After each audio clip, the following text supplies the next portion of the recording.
ሰላም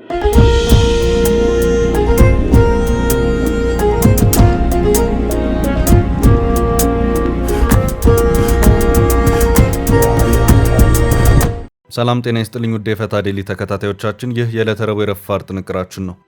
ለእናንተ አዳዲስ መረጃዎች ይሰጣሉ ያልናቸውን ሀገራዊና ዓለም አቀፋዊ ዕለታዊ መረጃዎችን አሰባስበን በማጠናቀር ተገኝተናል። ቆይታችሁን ከእኛ ጋር እንድታደርጉ የቅድሚያ አክብሮታዊ ግብዣችን ነው። ወደ ዕለቱ ዝርዝር መረጃዎቻችን ከማለፋችን በፊት በቅድሚያ ዋና ዋናዎቹን እንጠቁማችሁ።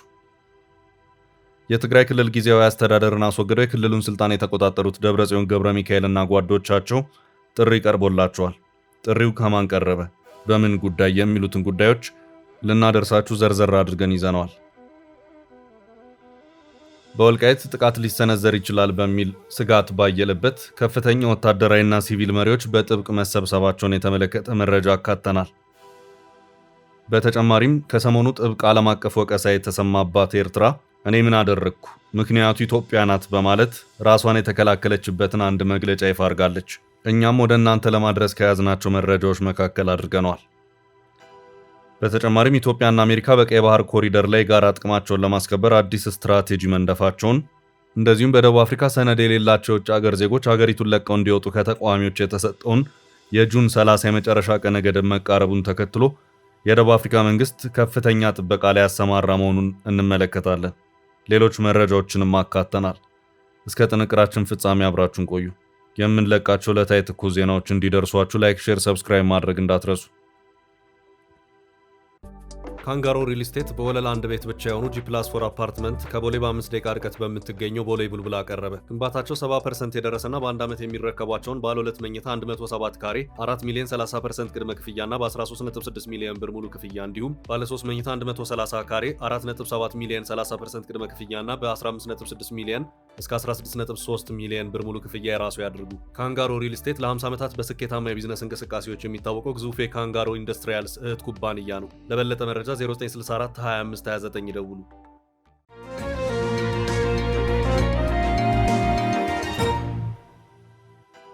ለእነ ደብረጽዮን አፋጣኝ ጥሪ ቀረበ። የትግራይ ክልል ጊዜያዊ አስተዳደርን አስወግደው የክልሉን ስልጣን የተቆጣጠሩት ደብረጽዮን ገብረ ሚካኤልና ጓዶቻቸው ጥሪ ቀርቦላቸዋል። ጥሪው በቅርቡ ይፋ በሆነውና በርካቶች የተቃውሞ ድምጻቸውን እያሰሙበት ካለው አዋጅ ጋር የተያያዘ ነው። ጥሪውን ያቀረበው ዓለም አቀፍ የሰብአዊ መብቶች ተሟጋች የሆነው ሂውማን ራይትስ ዎች ነው። የትግራይ ሕዝብ ህልውናና ደህንነትን ለማረጋገጥ የትግራይ ብሔራዊ ክልላዊ መንግስት ያወጣው አዋጅ በሚል የተዘጋጀ አዋጅ ነው። በ6 ምዕራፎች የተከፋፈለውና በ44 ገጽ የቀረበው ረቂቅ አዋጅ ብዙዎቹን አንቀጾች መተላለፍ የሞት ቅጣትን የሚያስከትልም ሆኖ ይታያል። በረቂቅ አዋጁ የመጀመሪያ ክፍል አንቀጽ 5 ላይ እድሜና ጤና የሚፈቅድለት ማንኛውም የትግራይ ተወላጅ የክልሉ መንግስት የሚያቀርብለትን የክተት ጥሪ ተቀብሎ የመሳተፍ ብሔራዊ ግዴታ አለበት የሚል ሲሆን ጥሪውን አለመቀበልም የሚያስከትላቸው ቅጣቶች ከባድ ሆነው ይታያሉ።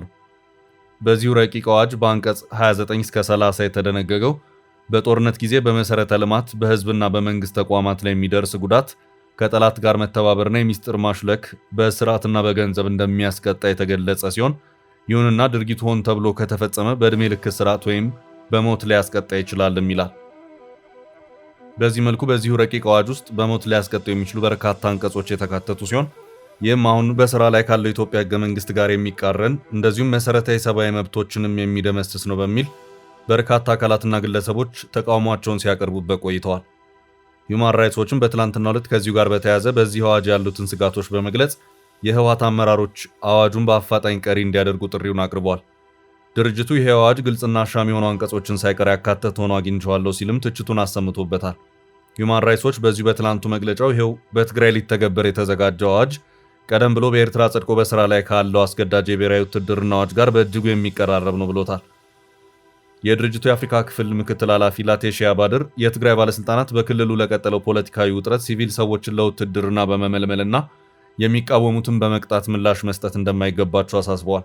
ሂውማን ራይትስ ዎች በዚሁ መግለጫውም የህወሓት አመራሮች በትግራይ ግዳጅ ወታደራዊ ምልመላን በማካሄድ ህዝቡን እያስጨነቁና ብዙዎችም ክልሉን ጥለው እየወጡ እንደሆነም መረጃው ደርሶኛል ሲልም አስታውቋል።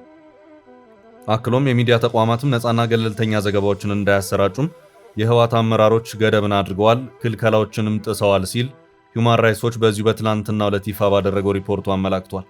ይህ በእንዲህ እንዳለ ከሰሞኑ የህወሓት ታጣቂዎች በአፋር ክልል ዞን 2 መጋሌ ወረዳ በሚገኙ 2 ቀበሌዎች ሰንዝረውታል በተባለው ጥቃት ቢያንስ 2 ሲቪል ሰዎች መገደላቸውንና ሌሎች ቁጥራቸው ያልታወቁ ደግሞ መቁሰላቸውን የዶቼ ቬሌ ዘገባ አመላክቷል። ኢዳ የተባለው ቀበሌ ሊቀመንበር ነው ያደረገው ዘገባው የዚሁ የታጣቂዎቹ ተኩስ ግድያ ሰለባ የሆኑት በአካባቢው ከብቶችን ሲጠብቁ የነበሩ ልጆች ናቸው። ጥቃት የተከፈተው በሞርታር ጭምር በታገዘ እንደሆነ ዘገባው አክሏል። የቀደሙት ዘገባዎችንም ያንኑ አመልክተዋል። ዶቼ ቬሌ በዚሁ ተኩስና ግድያ ጉዳይም የህወሓት አመራሮች ምላሻቸውን እንዲሰጡ ያደረግኩት ጥረት ስልካቸው ባለመነሳቱ አልተሳካልኝም ሲል አስታውቋል። ህወሓት በአፋር ክልል የትግራይ አዋሳኝ አካባቢዎች ጥቃቶችን ሲሰነዝር ይህ የመጀመሪያው አይደለም። የፕሪቶሪያው ስምምነት ከተፈረመ በኋላም በክልሉ የትግራይ አዋሳኝ ወረዳዎች ተከታታይነት ያላቸውን ጥቃቶች የሰነዘረ መሆኑ የሚታወስ ነው። በህወሓት በኩል በአካባቢው እኔን በኃይል ለማስወገድ በትጥቅ የሚንቀሳቀሱ ሀራ መሬት የተባሉ ታጣቂዎች አሉ የሚል ክስ ይሰማል። በቀጣይ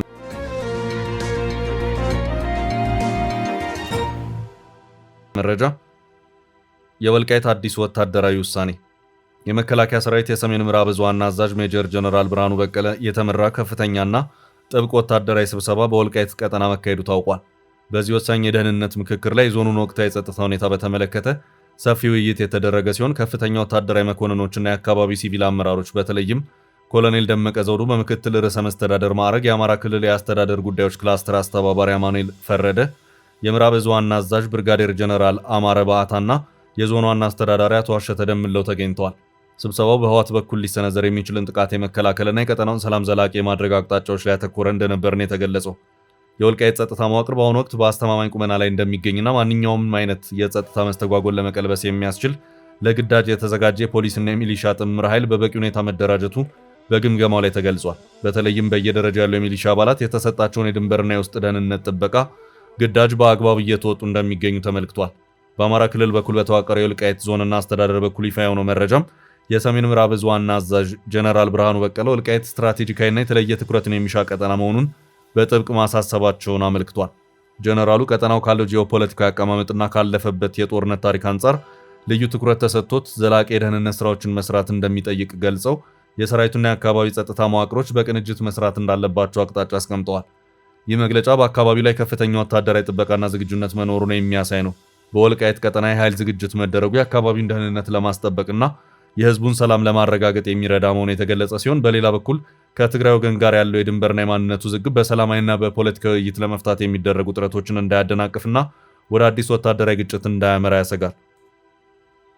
ይህ በእንዲህ እንዳለ ታዋቂ ዓለም አቀፍ ግጭቶች መከታተያ ተቋም አክሌድ አዲስ ባወጣው መረጃ የህወሓት የስልጣን ሽኩቻና ወደ ወልቃይት የሚደረገው ወታደራዊ ቅኝት ሀገሪቱን ወደማያልቅ ጦርነት ሊከታት እንደሚችል በመጥቀስ ማስጠንቀቁ ይታወሳል። ከቀናት በፊት ይፋ የሆነው ሪፖርት የህወሓት ታጣቂዎች ከየካቲት 2026 ጀምሮ ወደ ወልቃይት አቅራቢያ መጠነ ሰፊ ወታደራዊ እንቅስቃሴና የኃይል ቅኝት እያደረጉ ይገኛሉ ሲል አመልክቷል።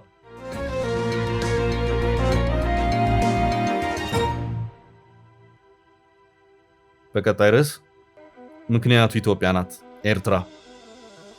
ኤርትራ ለተነሳባት ጥብቅ ክስ ኢትዮጵያን በምክንያትነት አንስታለች። ጉዳዩ መጨረሻ አጥቷል ከተባለ የኤርትራ ብሔራዊ ውትድርና ጋር የተያያዘ ነው።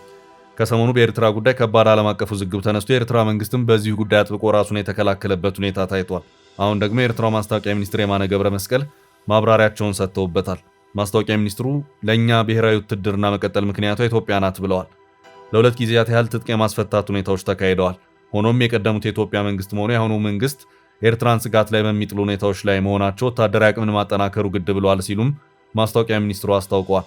እንደሚታወሰው በኤርትራ ላይ ክሱ የተሰማው በጄኔቫ ስዊዘርላንድ በተባበሩት መንግስታት መድረክ ላይ ነው። በጄኔቫ የተካሄደው የተባበሩት መንግስታት የሰብአዊ መብቶች የሀገራት መገማገሚያ መድረክ የኤርትራ መንግስትን ክፉኛ ጫና ውስጥ የከተተም ሆኖ ታይቷል። ከሀገሪቱ ሰብአዊ መብት አያያዝ እንደዚሁም ማብቂያ አጥቷል ከተባሉ የዜጎች የግዳጅ ብሔራዊ ውትድርና አገልግሎት ጋር በተያያዘም በዚያ መድረክ ላይ ብዙ ተብሏል። የኤርትራው ማስታወቂያ ሚኒስትር የማነ ገብረ መስቀል በተለይ ከብሔራዊ ውትድርናው ገደብ ማጣት ጋር በተያያዘ ጉዳዩን ከኢትዮጵያ ጋር በማያያዝ ሰፋ ያለ ምላሽ ነው የሰጡበት ሁኔታ ታይቷል። በኤርትራው ማስታወቂያ ሚኒስትር የማነ ገብረ መስቀል የኤክስ ገጽ በኩል የተስተናገደው ይኸው መግለጫ ይሄው ከቅርብ ጊዜያት ወዲህ በአዲስ መልኩ አገርሽቶ እየተነሳ ያለው የኤርትራ ብሔራዊ ውትድርናን ዳግም የመቃወም ተግባር ከቅን ልቦናና አሳቢነት የመነጨ ሳይሆን ከድብቅ የራስ የፖለቲካ ፍላጎት ጋር የተያያዘ ነው ሲልም ኮንኗል።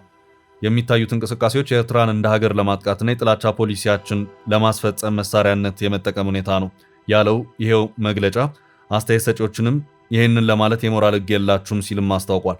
መግለጫ የሞራል ሕግ የላችሁም ያለው ኤርትራ ለነጻነት ባደረገቻቸው ትግሎች ምንም ድምፅ ያልሆናችሁ ናችሁ በማለትም ነው። ኤርትራ ለአስጨራሽና ፈታኝ የሆነውን የነጻነት ትግሏን እያካሄደች በነበረበት ወቅትና ከነጻነት ማግስትም በነበሩት ዓመታት የኢትዮጵያ መንግስታት ጦርነት ሲከፍቱባትና እንደዚሁም የድንበር ይገባኛል ጥያቄዎችን ጭምር ሲያንጸባርቁ ዝምታን የመረጡ አካላት አሁን ላይ ምክር የመስጠቱ ሞራል የላቸውም ያለው መግለጫው በኤርትራ የታሪክ ሂደት ውስጥ እጅግ ወሳኝ በሆኑ ወቅቶች ምንም ከማለት የተቆጠቡ ሀገራትና ዓለም አቀፍ ተቋማት አሁን ባለው ሁኔታ በኤርትራ መከላከያ ጉዳይ አንዳች አይነት አስተያየትን የመስጠት የሞራልም ሆነ የህግ ቅቡልነት እንደሌላቸው መታወቅ አለበትም ሲል አስታውቋል።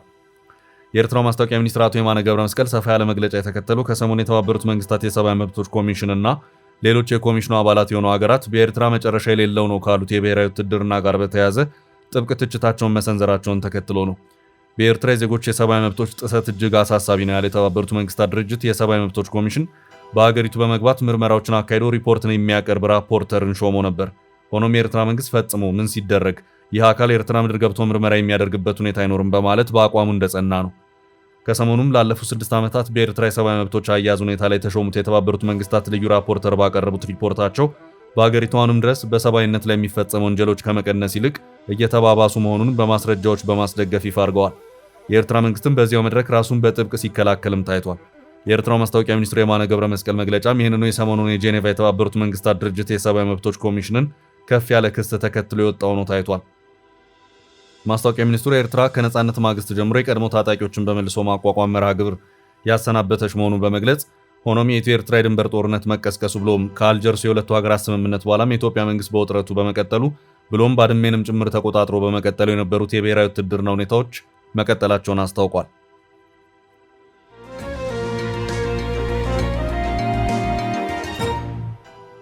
ወደ ቀጣይ መረጃ አለፍ። አሜሪካና ኢትዮጵያ በቀይ ባህር። አሜሪካና ኢትዮጵያ በቀይ ባህር ኮሪደር ላይ የጋራ ጥቅማቸውን ለማስከበር አዲስ ስትራቴጂ መንደፋቸው ተሰምቷል። በሆርሙዝ ባህረ ሰላጤ የተነሳው ውጥረት ኢትዮጵያና አሜሪካን በአዲስ የደህንነት መስመር አቆራኝቷል። በምስራቅ አፍሪካ ቀንድና በቀይ ባህር ቀጠና እየተቀያየረ የመጣውን አዲስ የጂኦፖለቲካ የደህንነት ትስስር አስመልክቶ መምሪ የተሰኘው ዓለም አቀፍ የምርምር ተቋም ሰፊ ትንታኔ አውጥቷል። በትንታኔው መሰረት በሆርሙዝ ባህረ ሰላጤ አካባቢ እየጨመረ የመጣው ውጥረት በዓለም አቀፍ የንግድ መስመሮች ላይ ከፍተኛ ስጋት የፈጠረ ሲሆን የባቤል መንደብ ውቅያኖስ መስመርን ደህንነትና ክፍትነት ማረጋገጥ አሁን ላይ የህልውና ጉዳይ ሆኗል። በዚህ ስትራቴጂካዊ ቀጠና ውስጥ ደግሞ አሜሪካ ከረጅም ጊዜ ጀምሮ በምስራቅ አፍሪካ ቀንድ ውስጥ እንደ ዋነኛና እጅግ አስፈላጊ አጋሯ አድርጋ የምትመለከታት ኢትዮጵያ ሚናዋ አሁን ላይ ከመቼውም ጊዜ በላይ ጎልቶ መውጣቱ በሰፊው ተብራርቷል። ኢትዮጵያ ምንም እንኳን ኤርትራ ከተገነጠለች በኋላ ባህር በር የሌላት ሀገር ብትሆንም አሁንም በምስራቅ አፍሪካ ቀንድ ቀጠና ውስጥ ዋነኛ የፖለቲካ ኢኮኖሚና የወታደራዊ ኃይል ሚዛኑን እንደቀጠለች ሪፖርቱ ያመላክታል። የሀገሪቱ ሰፊ የህዝብ ቁጥር፣ ስትራቴጂካዊ መልክዓ ምድራዊ አቀማመጥና ቀጠናዊ ተጽዕኖ በባሜል መንደብና በቀይ ባህር ኮሪደር ላይ የሚነሱ የደህንነት ስጋቶችን ለመቆጣጠር ቁልፍ ባለ ድርሻ ያደርጋታል። በተለይም ቀጠናው እንደ አልቃይዳ፣ ሙስሊም ብራዘርሁድ እና አልሸባብ ባሉ አክራሪ ኃይላት ተጽዕኖ ስር እንዳይወድቅ በማድረግ ረገድ የኢትዮጵያ ወታደራዊ መዋቅርና መረጋጋት ለአሜሪካና ለምዕራባውያን ትልቅ ዋስትና ሆኖ ማገልገሉ ተገልጿል። ይሁን እንጂ በቅርብ ጊዜያት የወጡ ሪፖርቶች እንደሚያሳዩት በአካባቢው ላይ አዳዲስና ውስብስብ የደህንነት ስጋቶች እየተፈጠሩ ይገኛሉ። እንደ አልሸባብ ያለው ኃይላት በኢራን ከሚደገፉትና በየመን ከሚንቀሳቀሱት የሁቲ አማጽያን ጋር ድንበር ተሻጋሪ ትስስር መፍጠራቸው በቀጠናው ላይ ተጨማሪ የደህንነት ስጋት ደቅኗል። ይህንን አደገኛ ትስስር ለመበጠስና የቀይ ባህርን ሰላም ለማስከበር የአሜሪካና የኢትዮጵያ 100 ዓመታትን የተሻገረ ዲፕሎማሲያዊ ግንኙነት እንዲሁም ኢትዮጵያ ከእስራኤል ጋር ያላት ታሪካዊና ጥልቅ የደህንነት ትብብር እንደ ትልቅ ምሰሶ እየታየ ይገኛል። የኢትዮጵያ ውጭ ጉዳይ ፖሊሲም ከነዚህ ምዕራባውያን አጋሮቿ ጋር ያላትን ትስስር በማጠናከር በዙሪያ ያሉትን የባህር ጠረፎች ደህንነት ማረጋገጥን እንደ መዋቅራዊ ደህንነት አስፈላጊነት ነው የሚመለከተው።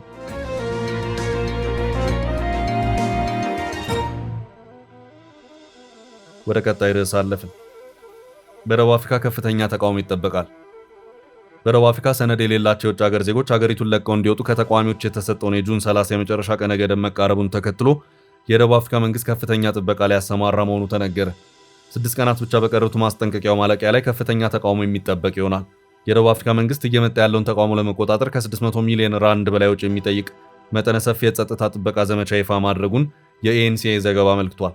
የሀገሪቱ ፖሊስ ለማንኛውም አይነት ድንገተኛ ሁኔታ ዝግጁ መሆኑን ያስታወቀ ሲሆን የመከላከያ ሚኒስቴር በበኩሉ ግጭትና እውከት የሚቀሰቀስ ከሆነ እንደ አስፈላጊነቱ ጦሩ ሊሰማራ እንደሚችል ገልጿል።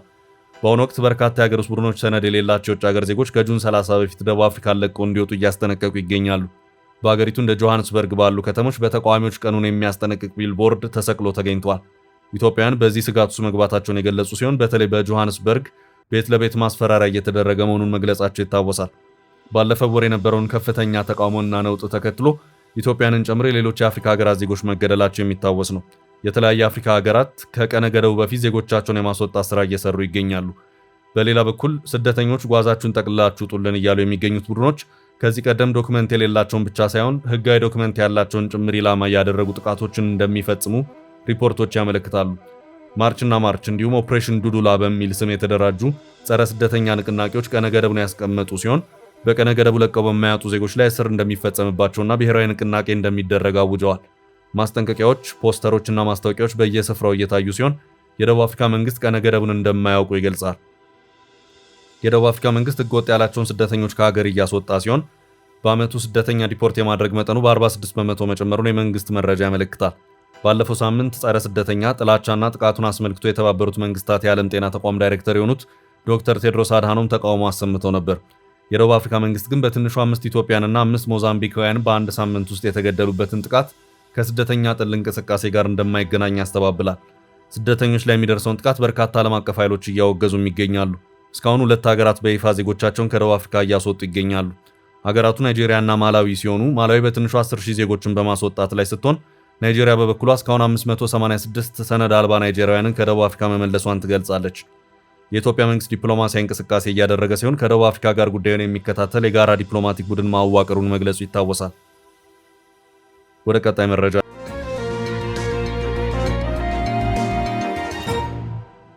አለፍን። በትራምፕ ላይ የተላለፈው አስቸኳይ ውሳኔ። የአሜሪካ ሕግ መወሰኛ ምክር ቤት ሴኔት በፕሬዝዳንት ዶናልድ ትራምፕ ወታደራዊ ጦርነት ስልጣን ላይ ጥብቅ ቁጥጥር የሚያደርግና በኢራን ላይ የሚሰነዘሩ ጥቃቶችን የሚገድብ የውሳኔ ሀሳብ በብልጫ ድምፅ አጽድቋል።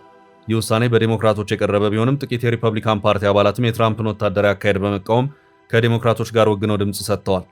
የውሳኔ ሀሳቡ ፕሬዝዳንቱ በኢራን ላይ የሚያደርጉትን ማንኛውንም ወታደራዊ እርምጃ እንዲያቆሙ ወይም ከመከላከያ ጥቃት ውጭ ወደ ለየለት ጦርነት ከመግባታቸው በፊት ከኮንግረሱ ግልጽ ፍቃድ እንዲጠይቁ የሚያስገድድ ነው። የዚህ ሕግ መወሰኛ ምክር ቤት ውሳኔ መነሻ በአሜሪካና በኢራን መካከል ያለው ውጥረት እጅግ በከረረበት ወቅት ፕሬዝዳንት ትራምፕ ያለ ኮንግረሱ እውቅና ከፍተኛ ወታደራዊ እርምጃዎችን መውሰዳቸው ነው።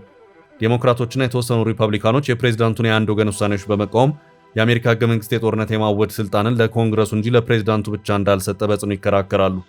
ይህ አዲስ የሕግ ማዕቀፍ ትራምፕ ያለ ሕግ አውጪው አካል ፍቃድ አሜሪካን ወደ መካከለኛው ምስራቅ ጦርነት እንዳይከቷት ትልቅ ማገጃ እንደሚሆን የውሳኔው ደጋፊዎች በስፋት እየገለጹ ይገኛሉ። ዘኒውዮርክ ታይምስ ጋዜጣ በዘገባው መሰረት ይህ የሴኔት ውሳኔ በፕሬዝዳንት ትራምፕ የውጭ ፖሊሲና ወታደራዊ ስልጣን ላይ የተሰነዘረ ትልቅ የፖለቲካ ወቀሳና ተግሳጽ ተደርጎ ተወስዷል። ምንም እንኳን የትራምፕ የገዢው ፓርቲ አባላት በሴኔቱ ውስጥ አብላጫ ወንበር ቢኖራቸውም የራሳቸው የፓርቲ አባላት የሆኑ ሴናተሮች ሳይቀሩ ከዲሞክራቶች ጋር ማበራቸው በትራምፕ የኢራን ፖሊሲ ላይ የነበረውን ከፍተኛ የውስጥ ቅሬታ ያሳያል። ይህ ክስተት የፕሬዝዳንቱን ወደፊት የውጭ ሀገር ወታደራዊ ስምሪት እቅዶች ክፉኛ እንደሚፈታተን ተነግሯል። በሌላ በኩል የፕሬዝዳንት ትራምፕ ደጋፊዎችና የሪፐብሊካን ፓርቲ መሪዎች የሴኔቱን ውሳኔ አጥብቀው ተቃውመዋል። ይህ አይነቱ በፕሬዝዳንቱ ላይ የሚጣል የጦርነት ስልጣን ገደብ አሜሪካ ለሚሰነዘሩባት ድንገተኛ ጥቃቶች አፋጣኝ ምላሽ የመስጠት ብቃቷን ያዳክማል፣ እንዲሁም እንደ ኢራን ላሉ ጠላቶች የድክመት ምልክት ሆኖ ያገለግላል በሚል ነው ተቃውሞ። ትራምፕ ራሳቸው ይህንን ውሳኔ ውድቅ ለማድረግ የቬቶ ስልጣናቸውን እንደሚጠቀሙ የሚጠበቅ ሲሆን የፕሬዝዳንቱን ቪቶ ሰብሮ ሕግ ለማድረግ ደግሞ የኮንግረሱ የ2/3 ድምፅ ድጋፍ ስለሚያስፈልግ ጉዳዩ ገና የረጅም ጊዜ የፖለቲካ ፍልሚያ ይጠብቀዋል። ውድ ቤተሰቦቻችን ለዛሬ ያዝንላችሁን ርዕሰ ጉዳዮች እዚህ ላይ ቋጨን። ላይክ፣ ሼር እና ኮሜንት በማድረግ ለቻናላችን ድጋፋችሁን መግለጽ እንዳትዘነጉ እያልን ከሌሎች መረጃዎች ጋር ደግመን እስክንገናኝ ቸር ያሰማን ስንል ተሰናበትን።